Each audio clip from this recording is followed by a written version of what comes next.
If Trump doesn't make Putin do that, then I think we're in a whole lot of pain. And I agree, going back to our conversation about 1938, the Czech Republic, then that well could make this conflict develop into a much wider conflict across Europe and possibly further on as well. Hey, Mr. Breton Gordon, a former British Army colonel, thank you so much for joining the Trump Report today. Thank you very much for having me. Last Friday, Hamish, the White House published its 33-page 2025 National Security Strategy, which basically outlined an assertive America First approach focused on US sovereignty, reducing global commitments, and prioritizing domestic strength. So it also sharply criticized Europe, demands that allies take more control of their own defense. The strategy also adopts a softer stability-focused stance towards Russia, emphasizing that negotiated ends to conflicts rather than treating Moscow as America's primary threat. So what was your reaction to this strategy, Hamish, and the fact that the Kremlin responded to the document saying that it was largely consistent with Russia's vision? I think it's very interesting. I think the timing bit was also interesting, given that we're in the middle of really complex peace negotiations, ceasefire negotiations between the Americans, the Russians, and the Ukrainians. I think when you look at it at first sight, as it were, I think for those of us in Europe, it was pretty disappointing. On the European case, I think absolutely the Americans are spot on there, that we in Europe must take much more responsibility for the security of Europe, and the fact that all European countries are now rearming and reconfiguring their military to make sure that we can protect ourselves. That has been a good thing, and I think President Trump has made that happen, and that is a positive. However, when you look at it outside of that, and the fact that Peskov, the Russian spokesman, has welcomed it so warmly, I mean, lots of people are again saying it's a bit like the 28-point peace plan that we were discussing 2 weeks ago or so. It seems to have Russian DNA all over it. And when you look at the American defense strategy, again, the mood music coming out of the States, as you say, very much inwardly focused, and seeing more of threats in the East, the Far East, China, than actually Russia itself. And also the articulation that the Americans want to do business with the Russians, and, as you say, a much softer approach. So in the middle of really difficult, heated peace negotiations, if I was President Putin, I'd be a lot happier than if I was President Zelenskyy, or indeed the European NATO countries. So I think, again, the timing, and I suppose in a way we've sort of got used to this from President Trump and his government, really sometimes doing things that do not seem sensible to any of us here in Europe, but they are looking for a greater gain there. But I think it does really give the Russians a bit of a fillip here.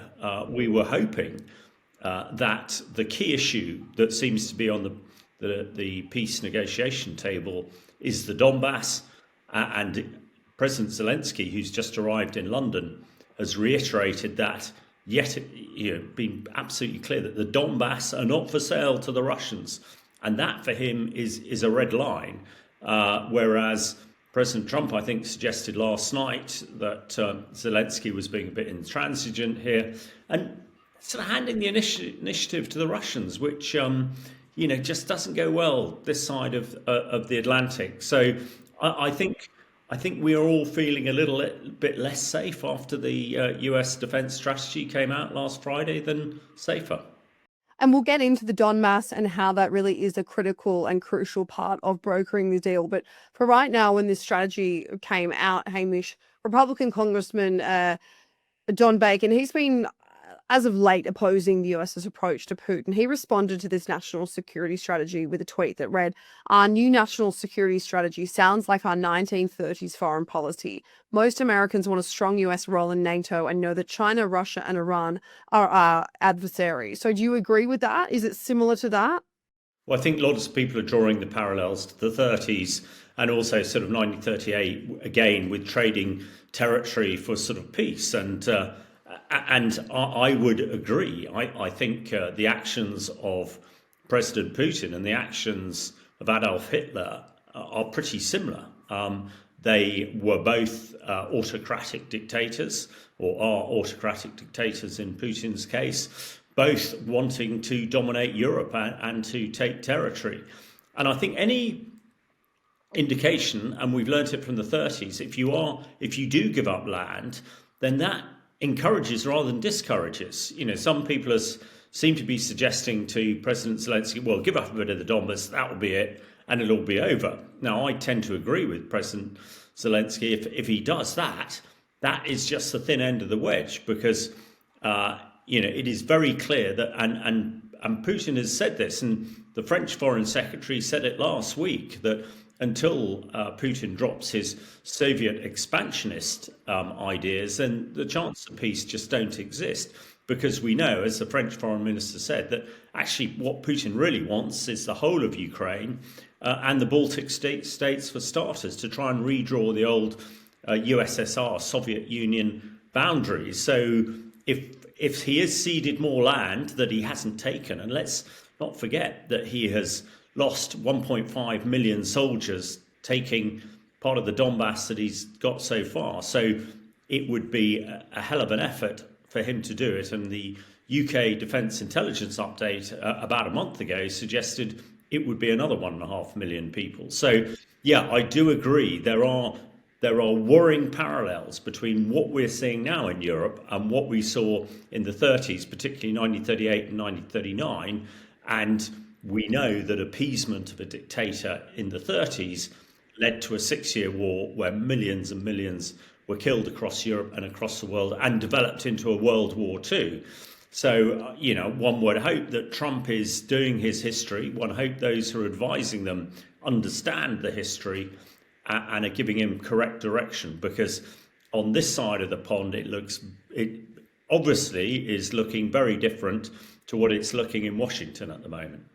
And just to continue honing in on that comparison, Hamish, but just for our audience to really understand, the Czech president, he spoke to the Sunday Times over the weekend, and he warned that recent speculation about these secret US-Russia negotiations and a potential handover of Ukrainian territory does resemble this logic of the Munich Agreement in 1938, as you mentioned. So in that agreement, that saw Britain and France seeking to avoid a war, basically allowed Nazi Germany to seize parts of Czechoslovakia without their consent, basically thinking that this would secure peace, but instead it emboldened Hitler and paved the way to World War II. So he makes the claim that the US, if they do hand over this Ukrainian territory to Russia, it would repeat the same catastrophic mistake and would essentially allow Putin into further expansionism, into more of Ukraine, more of Europe, that you mentioned, the Baltic states. So, I mean, if that is a fair comparison, like you and I are talking, could it potentially lead to a wider war, potentially a World War III?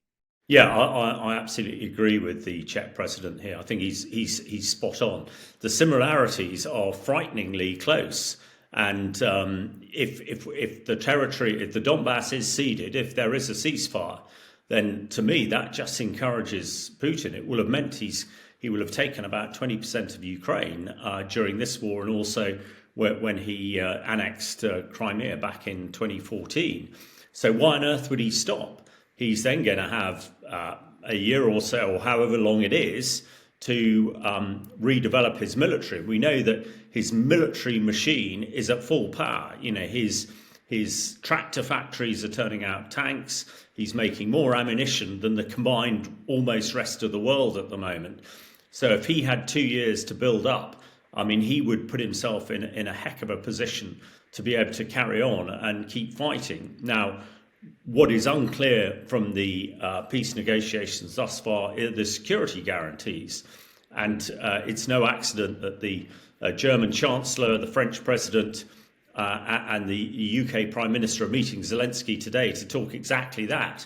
And those three countries have offered us security guarantees to put boots on the ground. But, Putin has completely, ignored that and said that is just not possible. you can't have a peace deal with NATO, European NATO troops in Ukraine to protect it. Of course, he doesn't want that because, we go back to the Czech example in 1938, 39, that would not allow him to then regroup and start again, as it were. So, yeah, and all the sort of views coming out of Trump and his close advisors at the moment are really encouraging Putin to do that and really highlighting the issues in the late 30s that we're talking about. So, yeah, really, really dangerous and difficult times. And let's just hope that Trump realizes the enormity of this and really get somebody to explain the history of the late 30s and what happened, which he might not fully understand at the moment.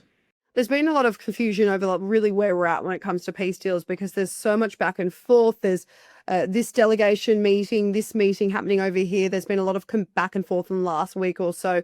Right now, we're not exactly privy to the complete intricacies of what a current proposal looks like. But Donald Trump, as you mentioned, Hamish, he told reporters that he's a little bit disappointed that President Zelenskyy hasn't read the proposal.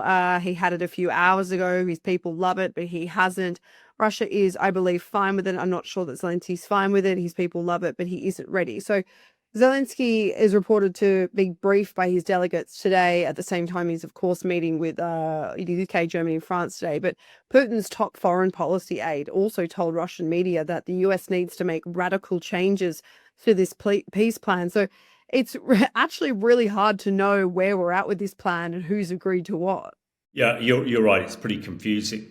I mean, let us hope this is some mercurial act by the great deal maker Trump to unsettle the Russians and get them sort of barking down the wrong street, as it were. Now, that might well be possible, but it seems a very strange way of going about business. And we do know that Trump does seem to change his mind on a very, very regular basis, almost as the wind changes. But that might be fair and well when you're doing property deals and business deals. But when it comes to warfare, when blood and lives are at stake, it makes it incredibly difficult. And I think the Russians should feel that they must have a peace deal. They must have a ceasefire.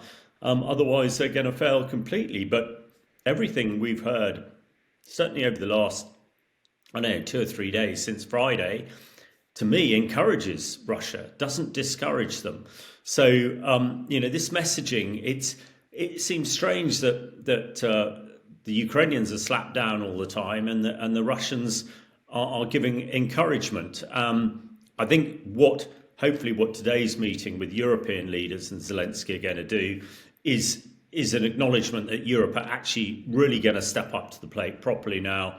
And they must also consider the option if Trump does completely turn away from Europe, that we've got to do the heavy lifting. And I think we need to make Trump aware of that, because I'm not sure his vanity would allow him to leave the European and the Ukraine problem to the Europeans. I think he is, we've just seen one of his wars that he stopped in between Cambodia and Thailand go up in a puff of smoke. So, he's, all the great cries about stopping wars around the world are ringing pretty hollow at the moment. So let us hope that that is also in the back of his mind, because, quite frankly, what Trump decides to do now and in the future is so important. But, it's not as important to Trump as it is to the rest of us. And I think we need to be aware of that.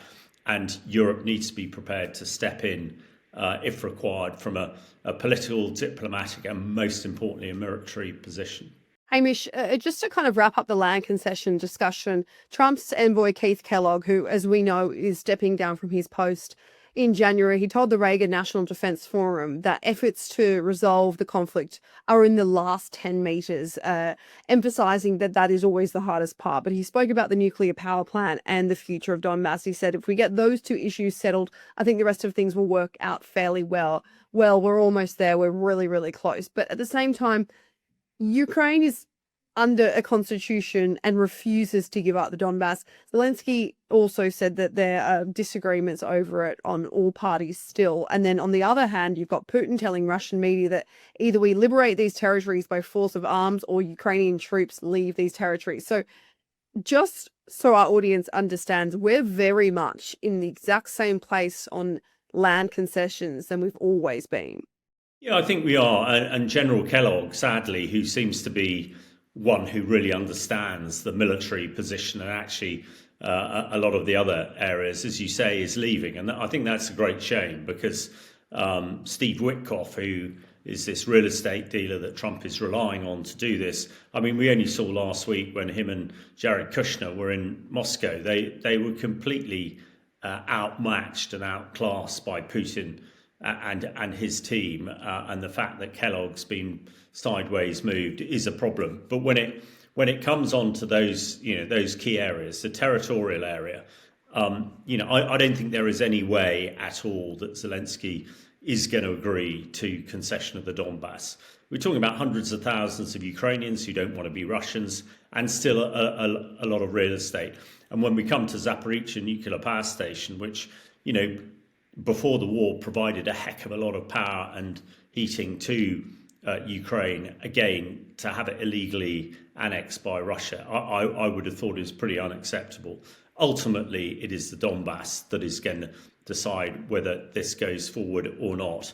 And I think that is an area that really Ukraine cannot cede. I mean, it's we were talking a year ago about it not ceding Crimea and some of the other oblasts that have been taken.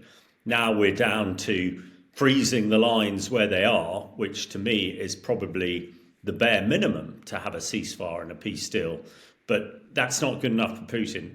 He wants several thousand more kilometers of Ukraine, and I just don't think that's going to happen. And if Trump doesn't make Putin do that, then I think we're in a whole lot of pain. And I agree, going back to our conversation about 1938, the Czech Republic, then that well could make this conflict develop into a much wider conflict across Europe and possibly further on as well. Amy, she mentioned 1.5 million Russian troops have been killed since the start of the war. Now, an interesting article has come out that basically said that Russia has stepped up its recruitment of foreign fighters through targeted social media campaigns. These are mostly being done out of Telegram. So they're promising a few things. They're promising Russian citizenship. They're promising non-combat roles. It says that you will be placed in a safer, supported role. But military analysts, of course, as your face would indicate, Hamish, that is quite deceptive. So the recruitments have increased from around 100 per month in early 2024 to around 4,500 per month now. So it's mostly targeting people in Central Asia, Africa, and the Middle East, offering large sign-on bonuses and higher monthly salaries. So it's reported there's around 18,000 foreigners across 128 countries that have joined since the war began. But this tactic, Hamish, does it surprise you? But also, does it show how desperate Putin is, given how his soldiers are dwindling? I think there are two key things to unpack here, Maddie. First of all, I think it shows how desperate the Russians are. I mean, they are still, we understand, losing 1,000 people a day, particularly in the Donbas, trying to take Petrovsk and areas like that. Although Russia is a big country, it just can't sustain, having lost 1.5 million already. I think the other interesting point that is for this and current Russian conscripts or native Russian conscripts is the amount of money on offer. Now, a Russian soldier gets paid about double the national wage. A lot of money, and which is why people have gone to the front. Yeah, I think the fact that Russia is offering so much money for soldiers, that it's not unsurprising that poor countries in Africa and the Far East are signing up in great numbers to do this. Double the national wage. I mean, it's one of the reasons we've discussed before that why the babushkas, some others of Russia, have not marched on the Kremlin as they did in the 80s when Russia lost 17,000 people in Afghanistan, forcing the then Russian government to withdraw from Afghanistan. We're now well over 1 million, and they're not doing that. And the reason is is because people see them as mercenaries. They're paid a fortune.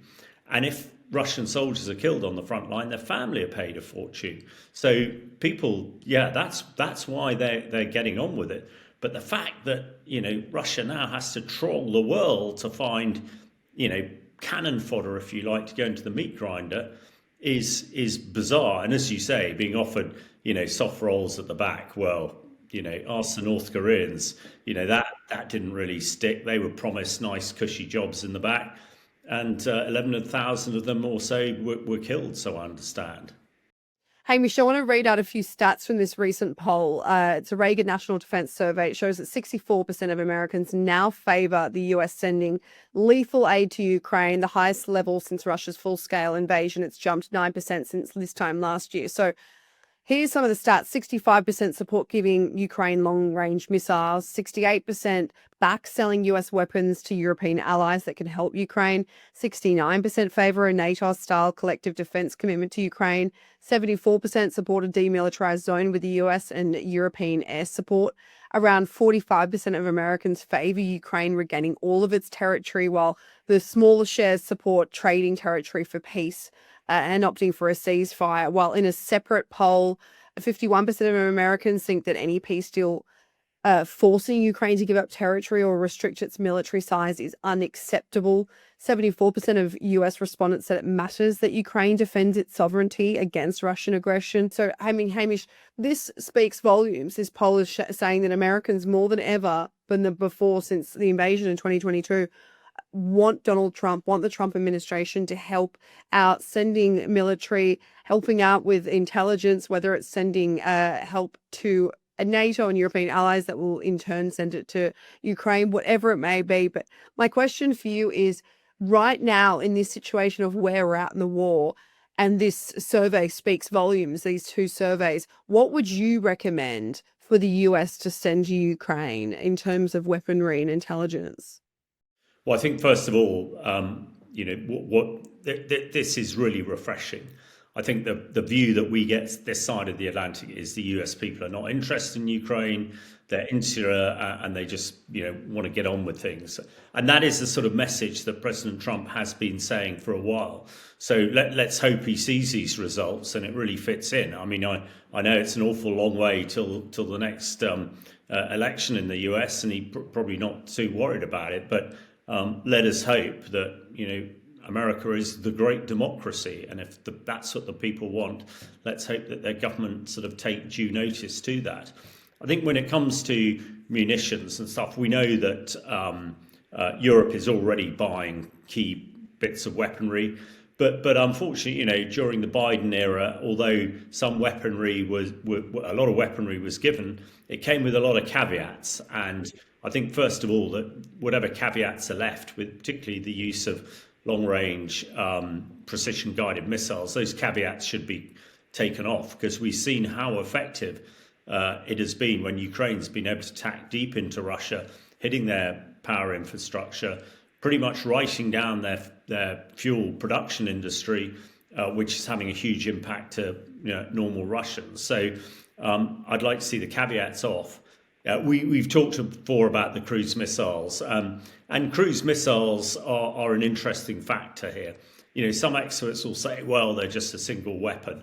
But psychologically, I mean, the only time the Russians talked about any sort of concession were a few months ago, when it was possible that Donald Trump was going to give Tomahawk missiles and lots of them to the Ukrainians. Now, President Putin and his advisors realised that could have a huge impact. I mean, these cruise missiles that the Russians seem unable to stop, there was the spectre of them going through the windows of the Kremlin. In fact, Trump even said to Zelenskyy, are you going to post one through the Kremlin? So although the Tomahawk missiles might not be the great game changer that perhaps some suggest, psychologically, I think they are. And I think if they're given in sufficient numbers, and I'm talking about hundreds and thousands here, not tens and twenties, then I think that would have a huge difference, allied to the US intelligence that is required for the processing of the targets. Allied to that, I think NATO, or certainly European NATO countries, must look very seriously and demonstrate they're serious about providing some sort of air cover, particularly for Ukrainian civilian infrastructure. We've seen the power industry hit. We've seen the Chernobyl nuclear power station hit recently, and actually the sarcophagus that is protecting the damaged reactor is damaged, and could start spreading contamination around Ukraine and Europe again. So these critical bits of civilian infrastructure, I emphasize civilian, should be protected. And if Ukraine can't do it themselves, there are hundreds of fourth generation stealth fighters like the F-35As and Bs that Europe has that could be used to protect those civilians' infrastructure. So I think that there is a heck of a lot that can be done. And the most important part of it is the psychological part, to make sure that Putin understands that. Because, if I put myself in his seat in the Kremlin at the moment, I'm not quite sure, that is the message I'm getting.